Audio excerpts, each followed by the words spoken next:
At yun nga mga idol noon, kagaya na napag-usapan natin sa last video natin, napag-uusapan na natin ang tungkol sa API at JASO classification. Kasi napaka-importante mga idol na kailangan alam nyo ang specific na langis na gagamitin nyo sa inyong mga sasakyan. Lalo na kung ang unit nyo ay diesel or gasoline. Okay mga idol, ito panoorin natin ano.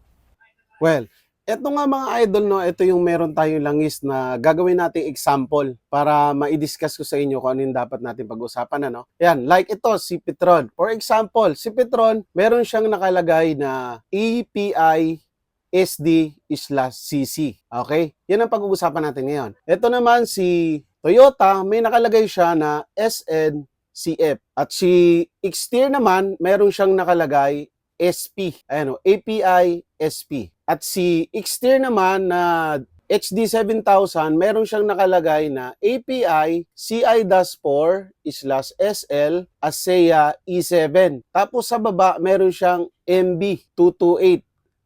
Okay? At sa meron siyang ECF-2. Meron din siyang MAN 3275. So, yan yung pag-uusapan natin ngayon mga idol. Para malaman nyo ang specific na oil para sa mga unit nyo.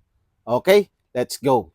So, eto nga mga idol, no? Kung mapapansin nyo, itong EPI na to, ayan, at saka JASO, makikita nyo yan lagi sa label ng mga langis na nabibili sa market. So, sila yung organisasyon na nagbibigay ng grade or nag-approve or nagtitest doon sa mga langis na tumatakbo sa atin ngayon sa market. Okay, so unahin natin si API. Si API mga idol ay stand for American Petroleum Institute. Isa siyang organisasyon sa Amerika. Kung mapansin nyo, ang API, lahat ng langis may API yan. May nakalagay na SL, SM, SN, SP. At syempre, yan lang ang binigay kong sample pero marami pang classification yan. So, yung API SL, SM at SN, SP stand for gasoline engine. Gasoline engine. Ibig sabihin, kung makikita nyo doon sa label ng langis nyo, SL yan, nagsisimula sa S, panggasolina po yan mga idol. Okay? Alam nyo na mga idol, no? Okay. Next, pag nakita nyo naman API, CI, CH4, ang letter C kadalasan nagsisimula yan, yung mga ganyang grade ay stand for diesel. Diesel engine oil. Yan, pan-diesel. Okay. Gets nyo na mga idol. So, ibig sabihin, lahat ng langis may kanya-kanyang classification. Mamaya, magbibigay ako ng sample sa inyo kasi minsan magkasama ang S at saka C sa isang label. So, ibig sabihin yan, ang langis na yon is pwede sa gas, pwede rin sa diesel. Okay? Next tayo. Punta naman tayo sa JASO. Yung JASO, yun yung organisasyon na ginawa ng Japanese para mag-specify ng langis. Grading sa langis. Katulad ng JASO. Kung mapapansin nyo sa label ng langis, may babasa kayong JASO MA. JASO MA1 tsaka MA2. Yan, nagka-classify yan siya para sa, ginawa ng Japanese yan, para sa chain type ng mga sasakyan. No, okay?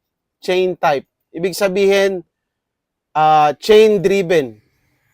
Chain driven. So, katulad ng mga 4K, kasi meron kayong ibang makikita na detiming belt. Pero ito ginawa para lang sa mga chain. Chain or dekadena sa Tagalog, no? Ito naman si JASO MB, ginawa to ni Japanese specific oil para lamang sa mga scooter. Okay? Yan, ginawa niya yan sa design lang ng mga lahat ng motorsiklo o lahat ng scooter. Okay? Ito naman si JASO DL or JASO DH, yan yung for diesel. For diesel naman yan. Diesel oil. Ay, diesel engine. Okay? So, dito, ibig sabihin, hindi tayo, wala akong sinabi na porque JASO, yun lang ang gagamitin natin sa scooter. Pwede nyo rin po itong gamitin, yung MA2, MA1, SL, depende po yan. Kasi yan naman, basta lahat yan is panggasolina. So, gumawa lang talaga si Japanese na specific oil para sa scooter. So, gets nyo mga idol? Okay, next. Okay mga idol, no, ito yung sample na langis na ipapakita ko sa inyo kung saan may mga nakalagay na mga API at saka JASO classification. No? Unahin natin si Petron. Yan. Kung makikita nyo si Petron, ang nakalagay niya, API CF/SF. So, ibig sabihin, itong langis na to, Petron Rev X, ang nakalagay niya, diesel engine oil, no? Pero, ang API grading niya is CF/SF. So, ibig sabihin, yung C stand for diesel. Yung S naman is stand for gasoline engine. So, ibig sabihin, ito, pwede sa diesel, pwede sa gasolina. Okay? Pero, monograde lang siya. Okay? At mineral oil. Okay. Next naman natin si Castrol, no? Yan. Si Castrol, nakalagay siya, ito, wala kasi siyang nakalagay na API. Pero ang nakalagay niya, yan, katulad dito, nakalagay Castrol diesel oil. Tapos, mineral oil. So, kahit sa likod, tingnan natin, wala ring nakalagay na API or JASO, no? Ayan. So, ibig sabihin, mineral oil lang talaga to siya, naka-specific for diesel. Okay? So, sunod naman natin si Toyota. Ayan, si Toyota, no? Yan, si Toyota, nakalagay fully synthetic. Ang API niya is SNCF. So, walang naka-specific kung for gasoline or diesel, pero dito makikita nyo. Kasi yung S stand for gasoline. Tapos yung C naman stand for diesel. So, pwede siya sa gas, pwede sa diesel. Okay.